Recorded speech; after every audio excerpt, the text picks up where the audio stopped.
We are here tonight to worship a huge, massive God of grace and glory. The story opens like this, in case you forgot. In the beginning, God created the heavens and the earth, and He said, "Let there be light," and there was light. And that was a phenomenal moment when that happened, because light came out of the mouth of God traveling 186,000 miles a second. There's an image of it for you, by the way. It's a little more fierce than we often think. It's 10,000 degrees Fahrenheit on the surface, but what I want you to see about it is how big it is. It's 93 million miles away, so when you're looking up in the sky, it's pretty good pace out there. By the way, light traveling 186,000 miles a second, it's only taken 8 minutes to cover that 93 million mile journey to touch your skin here in Atlanta, Georgia. But what I want you to see is the size of it. It's like 1,000,000 times the size of the earth, and that matters to us tonight. When you hear what the psalmist said, listen to his words. By the word of the Lord, this is Psalm 33, the heavens were made.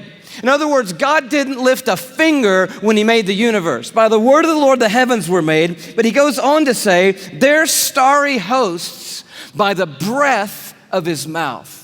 So we're looking at something so intense that we don't want to get any closer than 93 million miles away, which is what we are right now. And then we read that God just breathes out stars. It's crazy to think about it. 1,000,000 times the size of the earth. So here's a little perspective that sort of changed my life. If the earth were the size of a golf ball, okay, the sun would be 15 feet in diameter. Okay, that didn't seem to move anybody either, so let me try it a different way. Let me just try it just a different way. I thought I might need this, so I brought a golf ball, okay? So all through the evening, this is gonna represent Earth, all right? So this is where we are. I need everybody in the building to look as closely as you can and find yourself, okay? And when you found yourself, I want you to nod your head so that I know you've located you on the earth, okay? You're nodding your head? Okay, you found yourself. If the earth were a golf ball, the sun would be 15 feet in diameter. That's not 15 feet in diameter. Can we blow that up just a hair, maybe give them 15 feet in diameter? So here's a little perspective for you, okay? Is this working for anybody? Here we are on the earth, and that's the sun. It's so big, you could put 960,000 Earths inside the sun. So if the earth were a golf ball and the sun were 15 feet in diameter, you could put 960,000 golf balls inside that 15-foot in diameter sun. That's enough golf balls, by the way, because I know that seems like a big number, to fill a school bus with golf balls could fit inside the 15-foot in diameter sun. It's a massive star, and it's one of hundreds of billions of stars in the Milky Way galaxy, our cul-de-sac in the neighborhood called the cosmos that God has made. I love science, and science has just brought us the largest star they found. It's called, are you ready for this? Canis Majoris. Now, I'm no linguist, but that's a cool name for the biggest star we've found so far. I think that means the big dog star, and that's exactly what it is. I bring it to you as a little bitty purple, glow just to the right of center there. But Canis Majoris, oh wow. If the earth were a golf ball, Canis Majoris would be the height of Mount Everest.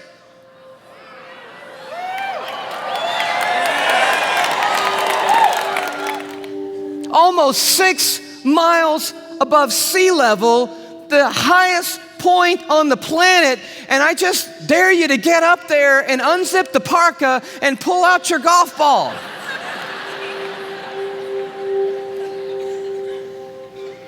You could fit 7 quadrillion Earths inside Canis Majoris. That's enough Earths, if the earth were a golf ball, to cover the entire state of Texas in golf balls, 22 inches deep. You see the one you're on?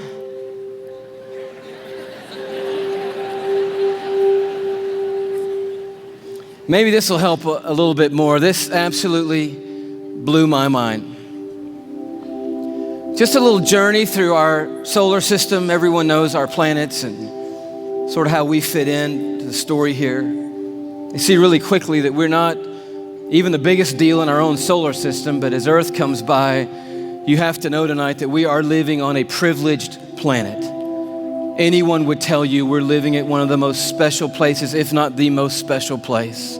in all of creation. But Neptune comes by and Saturn and then Jupiter, and you're like, okay, we're not all that big, even in our own little cul-de-sac.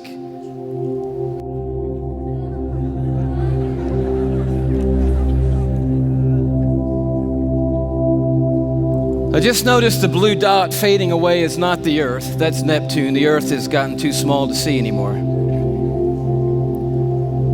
Sirius comes by. Little plug for satellite radio. Not the biggest star, but the brightest star that we have found so far. Pollux, which we didn't mention. Arcturus. Such a beautifully named one, Regal. But then the one that messed me up.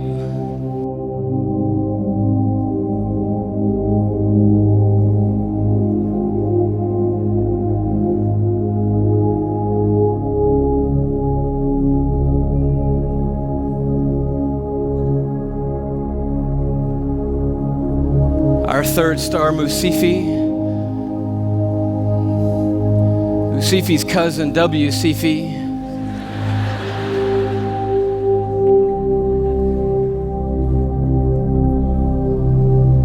Canis Majoris.